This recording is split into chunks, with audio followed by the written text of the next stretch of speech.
भाई बहनों, हम भूगोल का प्रथम अध्याय संसाधन एवं विकास इस पर विगत 2-3 कालखंडों में चर्चा किए हैं और उसी विषय को लेकर के मैं अब आगे आपको ले चल रहा हूँ।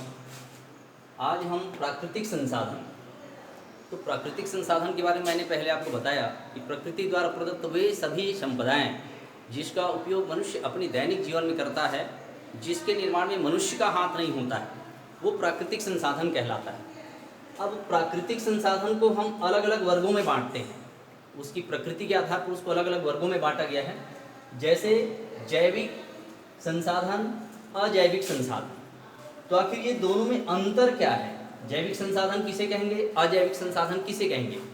तो जैविक संसाधन का तात्पर्य है ऐसे संसाधनों से है जिनका निर्माण, जिनका आधार जीव होते हैं, जो जीवों पर आधारित होते हैं, जिसके निर्माण में जीवों के आधार पर उस प्रकार के संसाधनों की संरचना होती है, उसे हम जैविक संसाधन कहते हैं। जैसे लकड़ी, मछली, कोयला, खनिज तेल, ये ऐसे संसाधन हैं जो जीवों पर आधारित है। कोयला की बात करें, खनिज तेल की बात करें, तो इसके निर्माण में कई रासायनिक क्रियाएं जो होती है उसमें मनुष्य की या जीव जंतुओं की सहभागिता होती है, इसलिए हम उसे जैविक संसाधन कहते हैं, क्योंकि उसमें जीवों की सहभागिता है और उसके कारण उसका निर्माण हुआ है। अजैविक संसाधन ऐसे संसाधन जिसके निर्माण में जीवों का कोई योगदान नहीं है, जो जीवों पर आधारित नहीं है, उसे हम अजैविक संसाधन कहते हैं। जैसे भूमि, जल, वायु, खनिज पदार्थ, इसमें जीवों का योगदान नहीं है, तो इसे हम अजैविक संसाधन की श्रेणी में रखते हैं। तो ये जैविक संसाधन और अजैविक संसाधन इसी आधार पर अलग अलग विभाजित किया गया है। इसको दूसरे तरीके से हम और बांट सकते हैं, नवीकरणीय और अनवीकरणीय संसाधन। तो आखिर ये नवीकरणीय क्या है?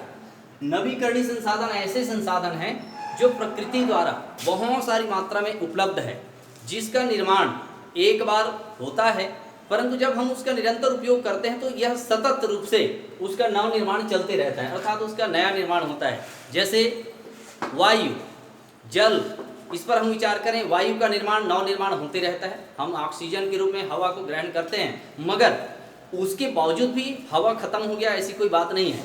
वैसे ही जल की बात करें, ऊपर से जब वर्षा होती है और पानी जब नीचे जाता है तो कहीं ना कहीं वह भूमि के नीचे चला जाता है, रिसाव होता है, और कई जो स्वरूप है उसका दूसरा स्वरूप यह है कि पानी बहते हुए नालों में, नदियों से होते हुए समुद्र में चला जाता है। फिर गर्मी के दिनों में वाष्पीकरण होता है, और वाष्पीकरण होने के कारण वह वाष्पीकरण सघन रूप में पुनः बादल के रूप में बदल जाता है, और वही बादल फिर से पानी बरसाता है। मतलब उसका निर्माण क्या हो रहा है? नव निर्माण हो रहा है, नया नया सतत निर्माण चलते रहता है। इसलिए उसे हम नवीकरणीय संसाधन की श्रेणी में रखते हैं, जिसका निर्माण बार बार सतत रूप से प्रयोग करने के बाद भी होते रहता है।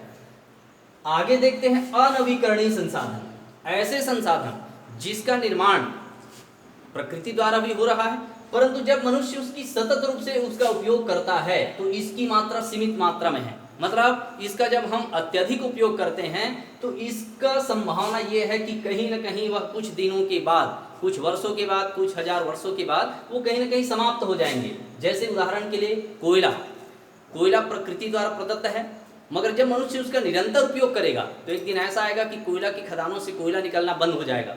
पेट्रोल, डीजल, लौह अयस्क, जितने भी प्राकृतिक संपदाएं हैं जिनका हम एक बार जब उपयोग करते हैं तो इसकी मात्रा सीमित मात्रा में है, और एक दिन ऐसा आएगा कि यह संसाधन धीरे धीरे समाप्त हो जाएंगे, अर्थात उसका नव निर्माण नहीं होता है। इसलिए उसे अनवीकरणीय संसाधन की श्रेणी में रखा गया है, जिनकी संरचना या जिनकी निर्माण बार बार होते रहता है, सतत चलने वाली क्रिया नवीकरणीय संसाधन की श्रेणी में आता है, जिनका उपयोग करने के बाद जो संसाधन हमेशा हमेशा के लिए समाप्त हो जाते हैं, अर्थात जिनका हम दोबारा उपयोग नहीं कर सकते, उसे अनवीकरणीय संसाधन की श्रेणी में रखा गया है।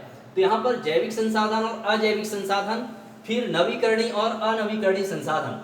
तो यहाँ पर हम संसाधनों की जब बात करते हैं तो यहाँ पर एक और बात पर मैं चर्चा करूँ, अपशिष्ट पदार्थ। आखिर ये अपशिष्ट पदार्थ क्या है, तो इसे हमें समझना पड़ेगा। तो जिन वस्तुओं का उत्पादन या उपभोग के बाद जिस भाग को हम अनुपयोगी समझकर फेंक देते हैं उसे अपशिष्ट पदार्थ कहते हैं। जैसे गन्ना से हम रस निकाल लेते हैं और उसके बाद उनकी जो खोई है उसको हम अपशिष्ट मान करके फेंक देते हैं, माने अनावश्यक मानकर फेंक देते हैं, वो अपशिष्ट पदार्थ कहलाता है। जैसे बिस्किट हम खाते हैं मगर उसका जो रेपर है उस रेपर को हम फेंक देते हैं क्योंकि वो अपशिष्ट कहलाता है। ठीक उसी प्रकार से हमारे संसाधनों में भी बहुत सारी चीज़ों को अपशिष्ट मानकर फेंक दिया जाता है। जैसे कल कारखानों से निकलने वाला गंदा पानी, कल कारखानों से निकलने वाला धुआं, ये जो चीज़ें हैं जिसे अनावश्यक समझ करके हम वायुमंडल में या नदी नालों में प्रवाहित कर देते हैं, परंतु हमारी रासायनिक क्रियाओं में ये कहा गया है कि इससे कुछ विशेष संयंत्रों के माध्यम से उसका शुद्धिकरण किया जाए और उसका पुनः हम उपयोग कैसे कर सकते हैं, तो अपशिष्ट पदार्थों से भी हम दोबारा उसका उपयोग कैसे करें, इस विषय पर हमें चर्चा करनी है। जैसे गन्ने के खोई से हम कागज बना सकते हैं या उसका ईंधन के रूप में उपयोग कर सकते हैं। धन्यवाद। ज़्यादा टाइम होगा जी? हाँ, थोड़ा ज़्यादा हो गया। कितने मिनट हो? कट करो, ये काला वाला टच करो।